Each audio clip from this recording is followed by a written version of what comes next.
하나님 말씀 함께 보겠습니다. 마태복음 6장 16에서 18절의 말씀입니다. 신약성경 8면에 있는 마태복음 6장 16에서 18절입니다.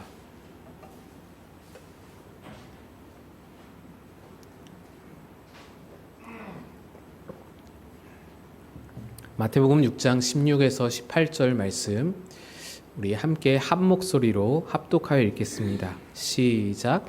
금식할 때에 너희는 외식하는 자들과 같이 슬픈 기색을 보이지 말라. 그들은 금식하는 사람에게 보이려고 얼굴을 흉하게 하느니라. 내가 진실로 너희에게 이르노니 그들은 자기 상을 이미 받았느니라. 너는 금식할 때에 머리에 기름을 바르고 얼굴을 씻으라. 이는 금식하는 자로 사람에게 보이지 않고 오직 은밀한 중에 계신 내 아버지께 보이게 하려 함이라. 은밀한 중에 보시는 내 아버지께서 갚으시리라. 아멘. 기도하겠습니다. 하나님 아버지, 오늘도 주님 말씀으로 우리를 채워 주시옵소서. 말씀으로 우리를 새롭게 하여 주옵소서. 말씀으로 우리를 살게 하여 주옵소서. 전하는 자 감추시고 오직 주의 말씀을 통해 우리에게 은혜가 넘치길 바라며 예수님 이름으로 기도합니다. 아멘. 오늘 말씀은 예수님의 금식에 관한 말씀입니다. 여러분은 금식에 대해서 추억이나 경험이 있으신지요? 제가 금식에 대한 추억이라고 표현하는 데에는 이유가 있습니다. 요즘에는 그런 분위기가 좀 아니기 때문이라고 할 수 있는데, 예전에는 무슨 일만 있으면 금식을 했더랬습니다. 중요한 일을 앞두고 전일 금식까지는 아니더라도 한 끼 금식 정도라도 꼭 금식하면서 기도했던 기억이 있습니다. 그때 그 금식의 의미가 무엇이었습니까? 하나님 앞에 집중한다는 의미이고 그만큼 내가 마음속으로 간절함이 있다라는 의미, 그것을 표현하는 것이었습니다. 인간의 가장 근본적인 욕구인 식욕을 제어하면서 절제하면서 하나님께 조금이라도 더 가까이 나아가고자 하는 절박한 심령이 금식의 마음인 것입니다. 그런데 저는 이 금식이라는 것이 대단히 위험한 것이 될 수도 있음을 체험했습니다. 저에게 금식에 대한 아주 기억에 남는 추억들이 있는데요. 제가 다녔던 어린 시절에 다녔던 모교회에서는 새해 1월 1일이 되면은 전 교인이 3일 동안 금식을 합니다. 전일 금식을 합니다. 그리고 3일 동안 금식하면서 저녁에 축복성회를, 신년 축복성회를 가졌습니다. 예전에는 이제 3일 동안 신정 연휴가 있었잖아요. 그러다 보니까 이제 그런 식으로 금식하면서 한 해를 맞는다라는 의미였는데, 저도 고등학생 때부터 대학 다닐 때까지 새해마다 3일 동안 금식을 했더랬습니다.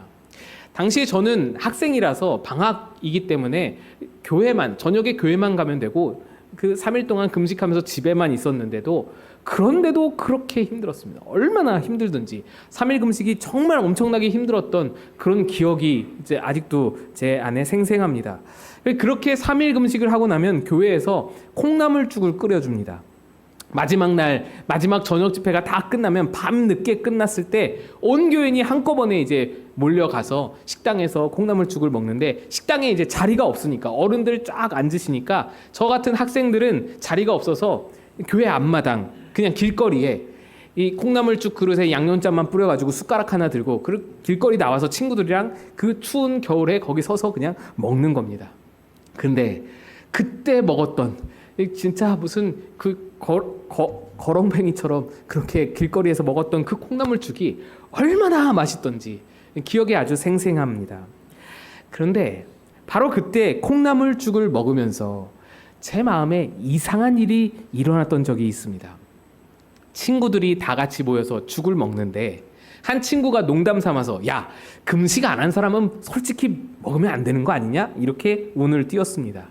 그랬더니 그 말에 찔린 친구가 야, 너는 얼마나 금식했는데? 라고 물으면서 온 친구들에게 금식을 며칠 했는지 한 사람 한 사람 조사가 시작된 겁니다. 한 명씩 대답을 하는데 난 이틀 했어, 난 하루 했어, 난 저녁만 했어, 뭐 이렇게 이어지는 중에 저 혼자만 3일을 한 겁니다. 제가 3일을 했다니까 친구들이 오 이승현 뭐 그러면서 막 환호를 하고 뭐 우러러 보더니 금식 안 한 친구에게 야 너는 먹지 말고 승현이한테 줘라 뭐 이런 식으로 농담을 했던 기억이 납니다. 그런데 그 순간에 제 기분이 좋은 거예요. 내가 뭔가 특별한 사람이 된 것 같고 뭔가 친구들보다 나은 사람이 된 것 같은 느낌이 드는 겁니다. 친구들 중에 3일 동안 금식한 사람은 나밖에 없구나. 나는 친구들 중에서 뭔가 잘난 것이 없는 사람이라고 느꼈는데 이 부분에서만큼은 내가 이 친구들보다 뭔가 낫구나. 뭔가 뿌듯하고 뭔가 어깨가 으쓱하면서 속으로 기도가 나왔습니다.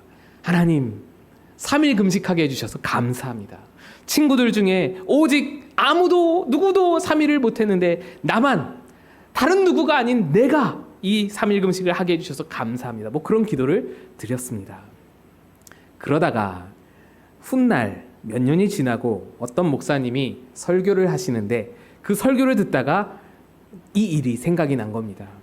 그 설교 본문이 누가복음 18장의 말씀이었습니다.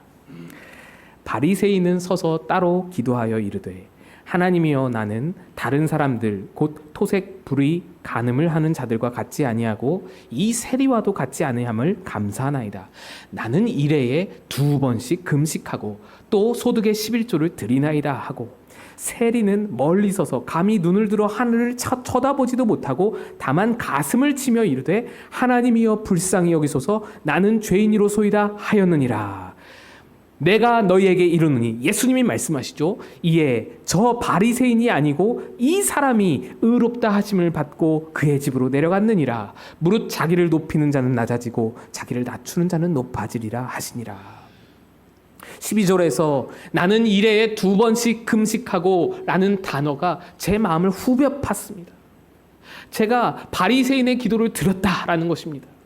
저는 그때 그 기쁨, 그 죽을 먹고 나서 밀려오는 그 뿌듯한 기쁨이 내가 은혜를 받아서 기쁜 줄 알았어요. 3일 금식했더니 하나님이 내게 은혜를 부어주셔서 내가 이렇게 기쁘고 감사하고 마음이 만족스럽구나라고 생각 들었습니다.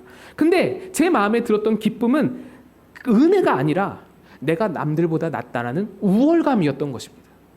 하나님이 저들보다 나를 더 기뻐하실 것 같다라는 그런 어떤 뿌듯함과 만족감이었던 것입니다.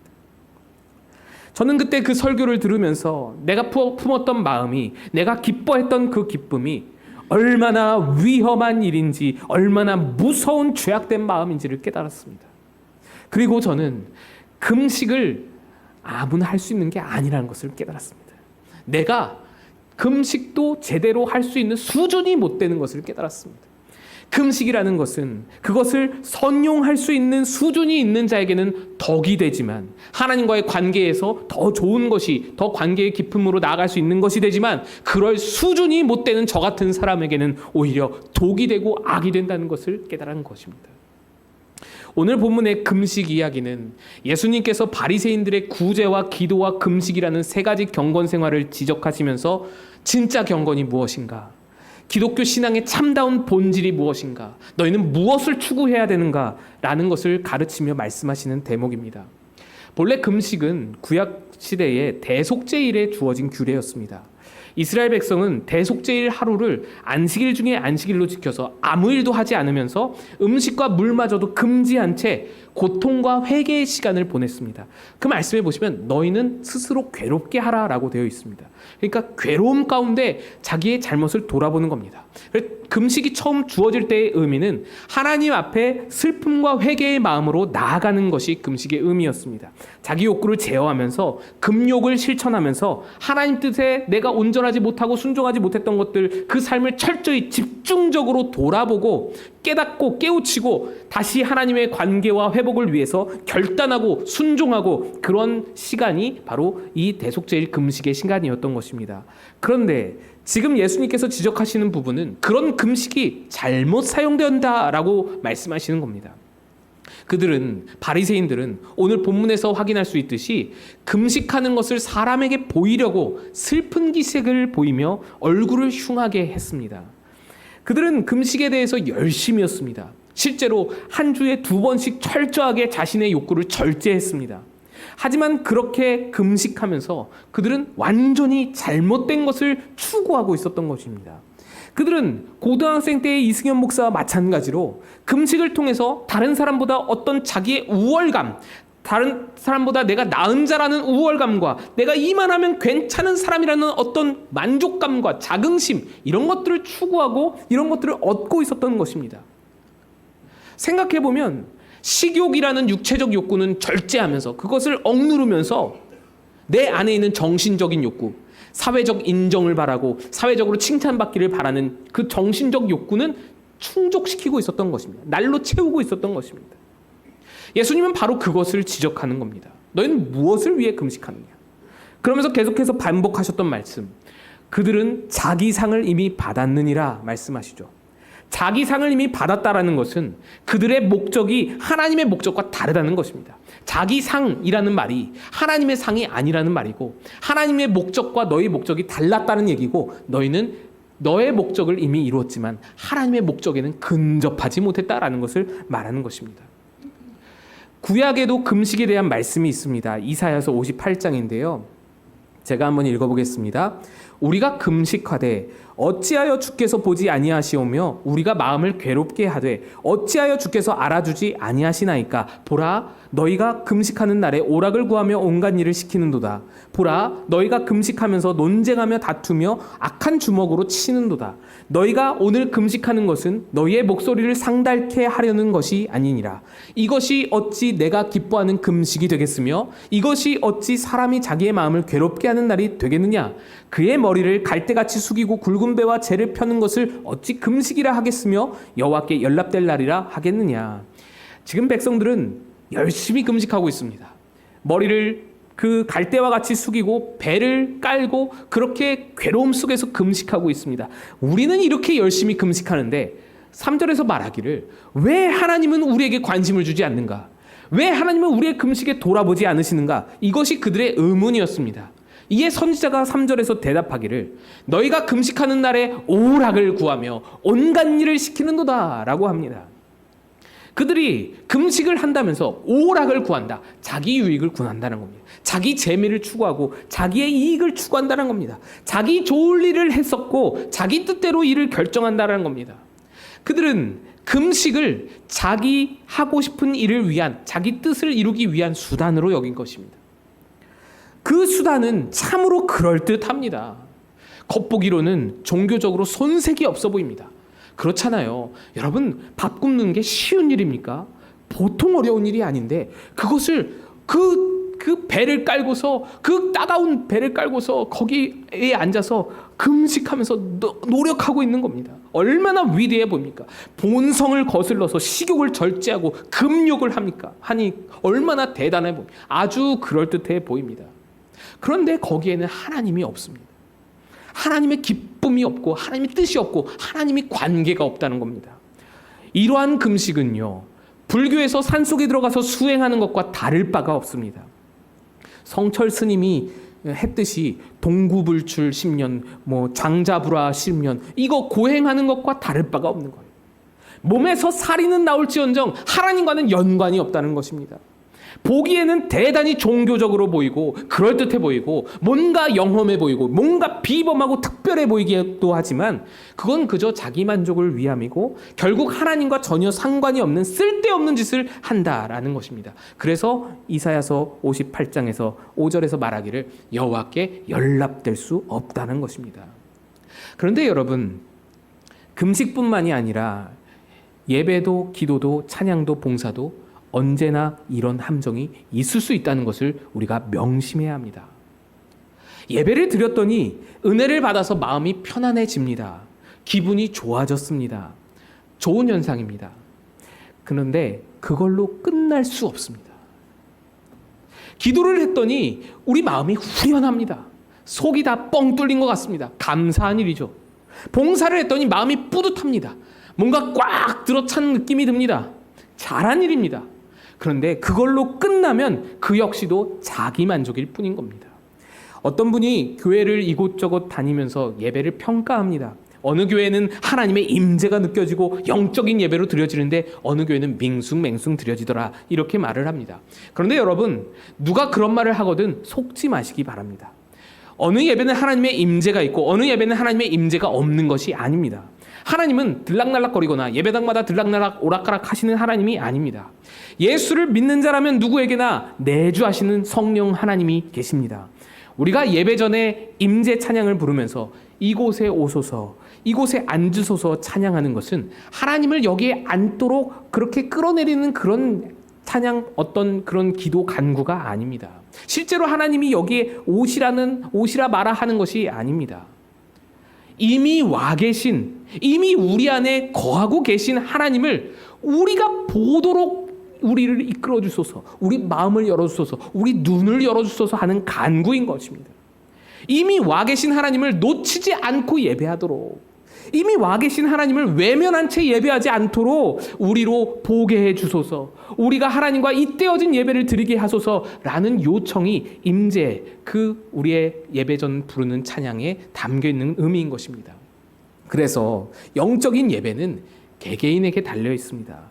이미 내 안에 계신 하나님을 내가 보고 예배하느냐, 아니면 내가 하나님과 관계없이 예배하느냐에 달려 있는 것입니다. 아무리 대단히 영적인 예배를 드렸더라도, 야, 오늘 예배 진짜 좋았어, 너무 은혜 받았어, 여러분 이 말 한마디로 예배를 끝낸다면, 좋은 예배를 끝낸다면 그 예배는 하나님과 상관이 없습니다. 그건 자기 만족인 겁니다. 감동적인 영화 한 편 보고서 영화 진짜 너무 좋았어, 환상적이었어, 영화 감동적이었어, 이렇게 말하는 것과 다를 바가 없는 것입니다. 그래서 우리는 하나님과 상관없이 수많은 예배를 드릴 수도 있는 것입니다. 다시 오늘 본문을 보시면 예수님은 그런 금식을 지적하시면서, 자기 만족을 위한 금식을 지적하시면서 이렇게 말씀합니다. 17, 18절. 너는 금식할 때에 머리에 기름을 바르고 얼굴을 씻으라. 이는 금식하는 자로 사람에게 보이지 않고 오직 은밀한 중에 계신 내 아버지께 보이게 하려 함이라. 은밀한 중에 보시는 내 아버지께서 갚으시리라.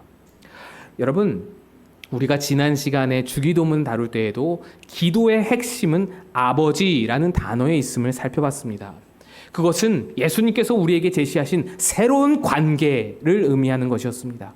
아버지와 아들의 관계로 우리가 엮어졌다라는 것이죠. 우리에게 특권이 주어졌다라는 것이었죠.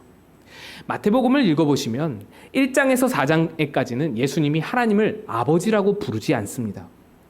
그러다가 5장 이후부터, 산상수훈 이후부터 하나님을 아버지라고 칭하기 시작합니다. 팔복에 이런 말씀이 있죠. 산상수훈 제일 앞부분에 팔복에 화평하게 하는 자는 복이 있나니 그들이 하나님의 아들이라 일컬음을 받을 것입니다. 예수님은 이 말씀을 하신 이후로 5장에서 몇 차례 하나님을 아버지라 일컬으시고 6장에 들어와서는 본격적으로 모든 하나님에 대한 호칭을 거의 대부분 아버지라고 바꾸십니다. 아버지라고 부르십니다. 여기에 아주 특별한 의미가 담겨 있습니다. 구약에서는 하나님을 아버지라고 부른 자가 거의 없었습니다. 몇 명 있긴 한데 그것 아주 특별한 경우였고요. 이 구약 시대에는 거의 하나님을 아버지라고 부를 수가 없었습니다. 그걸 신성모독시 여겼기 때문입니다. 그런데 예수님이 하나님을 아버지라고 부르기 시작합니다. 그것도 아주 자주, 아주 많이 부르십니다. 그러니까 예수님 당시 시대상에서는 하나님께 아버지라고 호칭을 하시는 분이 예수님이 최초였습니다. 그래서 오늘 본문을 우리가 읽기에는 아버지께서 갚으시리라 라고 하면, 아버지께서 은밀한 중에 보시는 아버지께서 갚으시리라 라고 하면, 그 말씀을 읽으면서 우리는 어떤 생각을 드냐면, 뭘 갚으시지? 뭘 좋은 걸 주실까?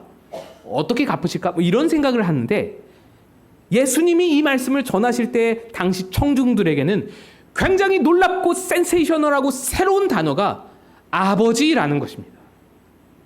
갚으시리라가 아니라 아버지의 이목이 집중된다라는 것입니다.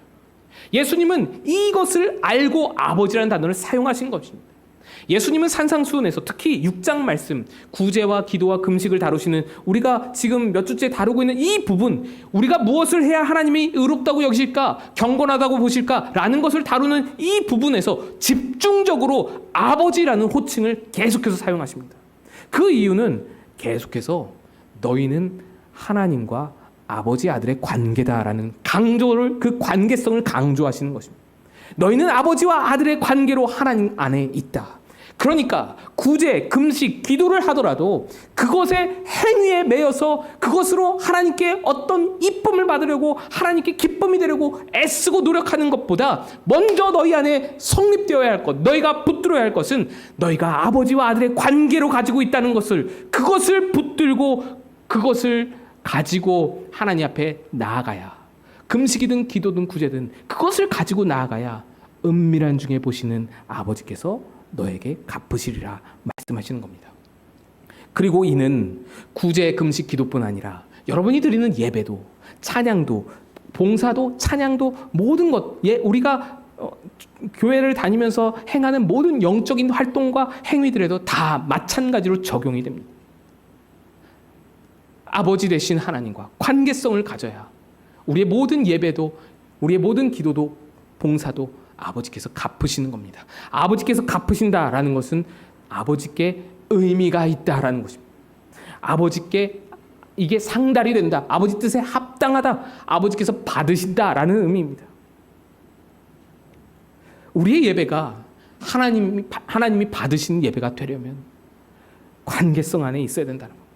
그런데 그렇게 관계성이 있다는 것은 무엇을 의미할까요? 관계성은요, 여러 가지를 내포하고 있겠지만, 여러 가지 의미를 내포하고 있겠지만, 그 중에서 한 가지, 제가 오늘 말씀드리고자 하는 것은 관계성은 서로 말을 잘 듣는 그런 것을 의미합니다. 친밀한 사람끼리는 서로 말을 잘하고 말을 잘 듣습니다. 대화가 통하지 않으면 관계가 깨어진 것이고 관계가 무너진 것입니다. 이상이 있는 것이죠. 부부관계에도 대화가 무너지면 그러면 그 부부관계에 금이 가기 시작한 것이 아니겠습니까? 잘 말하고 잘 듣는 것이 관계의 친밀도를 보여주는 지표인 것입니다. 요한복음 10장 27절을 보시죠. 우리 한번 같이 읽어보겠습니다. 시작. 내 양은 내 음성을 들으며 나는 그들을 알며 그들은 나를 따르느니라. 양은요, 기가 막히게 자기 목자의 음성을 알아듣습니다. 구분합니다. 양이요, 모든 신체 능력이 다 뒤떨어지죠. 시력 안 좋죠. 이 운동 능력 안 좋죠. 여러 가지가, 체온 조절 안 되죠. 여러 가지가 안 좋습니다. 사회 능력이 없죠. 사회성이 없어서 자기 또 고집도 세죠. 뭐 여러 가지가 안 좋습니다. 그런데 듣는 것 하나만큼은 기가 막히게 듣습니다. 자기 주인의 목소리를 기가 막히게 구분하는 거예요. 수많은 사람들이 그 양을 불러도 꿈쩍도 안 하다가 자기 목자의 음성이 딱 들리는 순간 수많은 인파의 속에서도 그 목소리 하나를 구별해서 목자에게로 나아가는 것이 양입니다. 목자와 양으로, 그 양의 관계로 묶여있다라는 그 관계성이 의미하는 것이 무엇이냐? 듣는다라는 것입니다.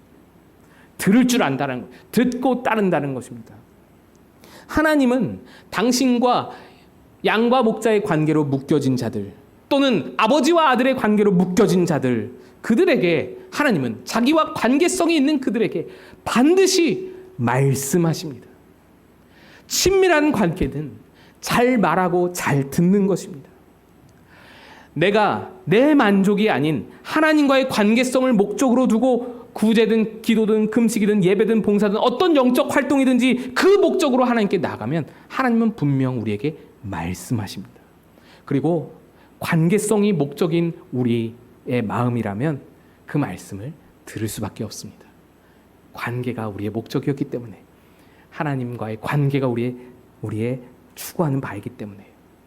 그러니까 결국 우리가 구제, 금식, 기도, 예배 등을 드리는 목적은 내 만족과 내 뿌듯함, 내 풍족함이 아니라 나와 아버지, 아들 관계를 맺으신 그 아버지의 말씀을 듣고 순종하는 데 있다라는 것입니다.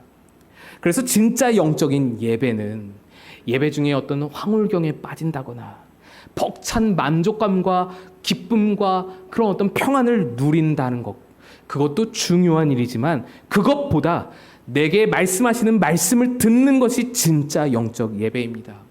내게 참되게 예배를 드리면, 내가 참되게 예배를 드리고 하나님께 나아가면 하나님은 반드시 우리에게 말씀하십니다.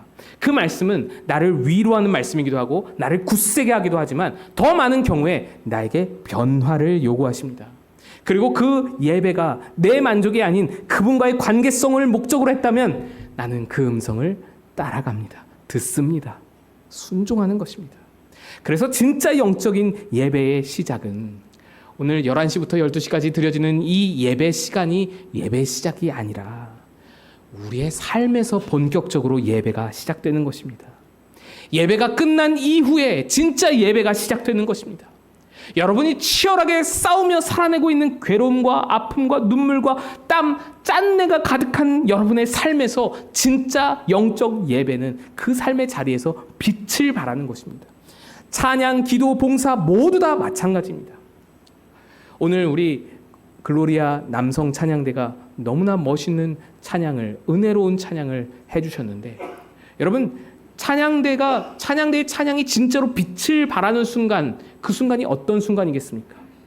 남성 찬양대가 화음을 기가 막히게 맞춰가지고 쫙 화음을 깔아줄 때, 그럴 때가 기가 막히게 찬양이 빛나는 순간이겠습니까? 우리 글로리아 찬양대 늘 매주마다 은혜로운 찬양에 감사를 하는데, 그 글로리아 찬양대가 엔딩에 소프라노가 그 고음을 정확하게 때려 불러서 아멘 부르는 것이, 그것이 우리 찬양대의 찬양에 정말 빛나는 순간이겠습니까?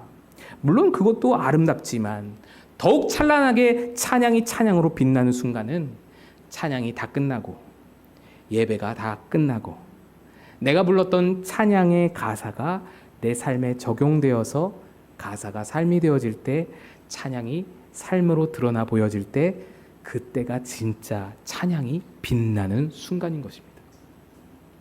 이렇게 하나님은 예배와 찬양과 기도를 통해서 우리에게 말씀하십니다. 이 말씀의 종류는 매우 다양할 것입니다. 죄에 대해서 말씀하실 때도 있고, 우리 삶의 문제에 대해서도, 아픔과 눈물에 대해서도 말씀하실 때도 있습니다. 그런데 오늘 제가 그 여러 가지 말씀들 중에 한 가지 주제를 가지고 여러분과 나누고자 하는데, 하나님은 제가 경험해 본 바로는 수많은 순간, 아주 자주, 아주 빈번하게 나와 내 이웃의 관계에 대해서 말씀하시는 것을 제가 들었습니다. 앞서 보았던 이사야 58장에서 백성들은 자신의 금식을 하나님이 받지 않으시는 것에 대해서 불만이었답니다. 그러나 거기에는 이유가 있었죠. 그들은 금식을 자기 만족, 자기 기쁨, 자기 그 어떤 뿌듯함을 위한 수단으로 여기고 있었습니다. 하나님의 뜻과 하나님의 말씀은 전혀 자기 금식에 고려되지가 않았습니다. 관계성이 깨어진 거예요. 하나님과 관계없는 금식을 했던 것입니다. 그래서 연락될 수가 없었어요. 그리고 그 말씀에 이어서 하나님께서 이런 말씀을 주십니다. 당신이 기뻐하는 금식이 뭐냐? 너희가 하나님과 관계로 묶인 채로 금식을 할 그 금식은 무엇이냐? 내 말을 듣는 금식은 어떤 금식이냐? 그것에 대해 이렇게 말씀하십니다. 58장 6절 7절 내가 기뻐하는 금식은 흉악의 결박을 풀어주며 멍에의 줄을 끌어주며 압제당하는 자를 자유하게 하며 모든 멍에를 꺾는 것이 아니겠느냐? 또 줄인 자에게 내 양식을 나누어 주며 유리하는 빈민을 집에 들이며 헐벗은 자를 보면 입히며 또 내 고륙을 피하여 스스로 숨지 아니하는 것이 아니겠느냐? 이사야 58장의 상황은 매우 가난한 시절을 배경으로 한 것으로 알려져 있습니다. 그 당시에 거리에 빈민들이 활보하고 허다했으며 심각한 기근과 경제적인 위기와 어려움으로 수많은 이들이 굶주려 죽어가던 시절이었습니다. 그런데 그런 상황에서 가진 자들이, 넉넉한 자들이 금식한답시고 사람들 앞에 자리 깔고 앉아서 금식한답시고 앉아있는 거예요. 거기 앞에서 사람들의 우러러봄을 바라보면서 느끼면서 우월감을 느끼고 자기 만족을 취하고 있었던 것입니다. 하나님이 그 금식을 받으실 리가 없는 것이죠. 그래서 하나님은 자기 만족을 위해서 금식하는 자들에게 너가 진짜로 해야 할 금식은 그런 게 아니다라고 말씀하는 겁니다. 내 마음을 좀 알아야 된다. 넌 내 마음과 전혀 이때어지지 않은 그런 금식을 혼자 하고 있다. 너는 지금 불교에서 하는 고행을 스스로 하고 있는 거야. 아무 상관없이 너 혼자 하고 있는 거야. 너의 주변을 좀 돌아봐라. 내 마음이 거기에 있는데 넌 지금 뭘 하고 있냐? 이 말씀을 하고 계시는 것입니다. 하나님은 우리가 당신과 관계가 회복되었으면 우리의 삶이 더 많은 사람들과 관계를 회복해야 한다고 분명하게 말씀하십니다. 고린도후서 5장 18, 19절입니다. 우리 같이 한번 읽어보겠습니다. 시작. 모든 것이 하나님께로서 났으며 그가 그리스도로 말미암아 우리를 자기와 화목하게 하시고 또 우리에게 화목하게 하는 직분을 주셨으니 곧 하나님께서 그리스도 안에 계시사 세상을 자기와 화목하게 하시며 그들의 죄를 그들에게 돌리지 아니하시고 화목하게 하는 말씀을 우리에게 부탁하셨느니라. 하나님은 우리와 관계를 친히 회복하셔서 우리에게 직분을 주셨다 합니다. 그 직분에 두 가지가 걸려 있는데, 하나는 우리 자신이 이웃과 화목하는 것이고, 또 다른 하나는 그 이웃을 하나님과 화목케 하는 것입니다. 그런데 이 두 가지 사명의 직분 중에서 먼저 돼야 할 것이 무엇이냐? 내가 이웃과 먼저 화목해야 합니다. 화목을 먼저 해야 그에게 하나님의 화목을 전할 수 있는 것입니다. 그것을 우리 주님이 저와 여러분에게 부탁하셨답니다. 하나님이 여러분에게 부탁하셨답니다. 우리가 예배를 드리고 기도를 할 때 여러 가지 말씀을 우리에게 주시겠지만 때때로 이 말씀을 우리에게 들려주신다는 겁니다. 하나님이 여러분에게 부탁하신다는 겁니다. 당신이 품고 계신 마음을 우리에게 나누어 주신다라는 겁니다. 나에게 10,000달란트 탕감해 주신 하나님은 내 주변의 사람들에게 100데나리온을 용서해 주실 것을 말씀하시고 부탁하신다. 하나님의 마음이라는 겁니다. 그러면 지금 우리 주님이 이웃과 화목할 것을 말씀하는데, 여러분의 이웃은 누구이십니까? 여러분의 이웃은 여러분의 가족이고 여러분 옆에 앉아 계신 교우들입니다. 그리고 사회의 직장과 또 사회에서 만나는 여러 이웃들이 있습니다. 그런데 그 중에 가장 가깝다 할 수 있는 그 이웃은 가족과 교우들입니다. 그들과 화목하지 못하면 사회에서 처음 만나는 다른 사람들, 남으로 생각되는 그 모든 사람들과 화목할 수가 없는 것입니다. 그 중에서도 오늘 교우들과 화목할 것을 주님이 이렇게 말씀하는데요. 에베소서 4장 말씀입니다. 그러므로 주 안에서 갇힌 내가 너희를 권하노니 너희가 부르심을 받은 일에 합당하게 행하여 모든 겸손과 온유로 하고 오래 참음으로 사랑 가운데 서로 용납하고 평안에 매는 줄로 성령이 하나 되게 하신 것을 힘써 지키라. 몸이 하나요 성령도 한 분이시니 이와 같이 너희가 부르심의 한 소망 안에서 부르심을 받았느니라. 여러분, 우리는 성령께서 하나 되게 하신 공동체입니다. 우리는 우리의 의지로 여기에 온 것이 아닙니다. 우리는 우연히 여기에 어쩌다가 보니 여기 묶여진 자들이 아닙니다. 어쩌다가 우연찮게 뭉친 자들이 아닌 것입니다. 여러분이 여러분의 의지로 여기에 찾아왔다고 생각하겠지만 전혀 그렇지가 않습니다. 말씀은 성령이 여러분을 하나로 묶으셨다라고 말합니다. 성령의 역사인 겁니다. 그러니 여러분 옆에 앉아 계신 교우는 하나님이 보내신 자입니다. 하나님이 여기 옆에 두신 것입니다. 우리는 이것을 부르심의 한 소망 안에서 함께 부름받은 그것을 지킬 줄 알아야 됩니다. 이 공동체를 힘써 지키라고 말씀합니다. 이 안에는 좀 성숙한 사람도 있겠고 좀 미숙한 사람도 있을 겁니다. 나와 마음이 너무 잘 맞는 사람도 있지만 기가 막히게 마음이 안 맞는 사람도 있습니다. 주님이 이런 모든 다양한 사람들을 여기 한 공동체에 묶어두신 데에는 이유가 있는 것입니다. 나를 향한 이유가 있는 것입니다. 하나님이 보내서 내 옆에 두신 겁니다. 우리는 그 하나님의 마음을, 그 하나님 말씀을 들을 줄 알아야 됩니다. 내가 좀 더 성숙한 사람이라면 좀 미숙하고 아직 따라오지 못하는 사람들을 볼 때 답답함을 느끼고 지침을 느낄 때도 있습니다. 함께하기 싫을 수도 있고 보고 싶지 않을 수도 있습니다. 그러나 여러분, 우리는 내 편하자고 교회 생활을 할 수가 없습니다. 내 편안함을 위해서, 내 만족과 내 뿌듯함과 내 편리를 위해서 교회 생활을 할 수가 없는 것입니다. 내 편안함을 위해서 예배드리는 거, 그거는요, 바리새인이 금식을 수단으로 여겨 자기 만족을 위해서 취했던 그 바리새인들의 모습과 다를 바가 없는 것입니다. 우리의 신앙이 그리로 갈 수는 없는 겁니다. 오늘 우리가 지금 함께 예배를 드렸는데 이 예배를 통해서 하나님은 여러분들에게 어떤 말씀을 주시나요? 각자에게 다른 말씀을 주셨을 겁니다. 그러면 그 말씀을 주심으로부터 우리의 진짜 예배는 지금부터 시작되는 것입니다. 우리는 잠시 동안 있다가 사라질 그 만족감을 위해서 예배드리는 것이 아닙니다. 잠깐 동안 뿌듯한 느낌을 주는 그것을 목적으로 예배드리는 것이 아닙니다. 그거 받자고 왔다가 돌아가는 게 아닙니다. 그렇게 내 만족을 위한 예배는 자기 상을 이미 받은 예배입니다. 자기 상을 이미 받았느니라 말씀합니다. 오늘 여러분에게 주시는 말씀, 그 말씀 한 가지를 붙드시기 바랍니다. 그 말씀을 붙들고 때로는 씨름도 해야 하고 때로는 고민도 해보셔야 합니다. 힘들더라도 그 말씀을 붙들고 순종하고자 할 때, 순종함으로 나아갈 때 하나님은 은밀하게 보시고 은밀하게 보시는 아버지께서 여러분에게 갚아 주실 것입니다. 여러분의 예배가 하나님의 갚으심이 있는 예배 되시기를 주님의 이름으로 축복드립니다. 다 일어나서 찬양하겠습니다.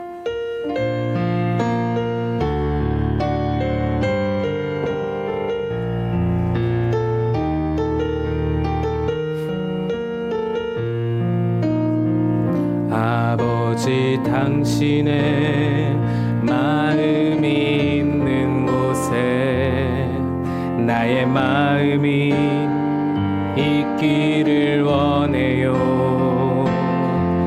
아버지, 당신의 눈물이 고인 곳에 나의 눈물이 고이길 원해요. 아버지, 당신이 바라보는 영혼에게 나의 두 눈이 향하길 원해요. 아버지, 당신이 울고 있는 어두운 땅에 나의 두 발이 향하길 원해요. 나의 마음이 아버지의 마음 알아.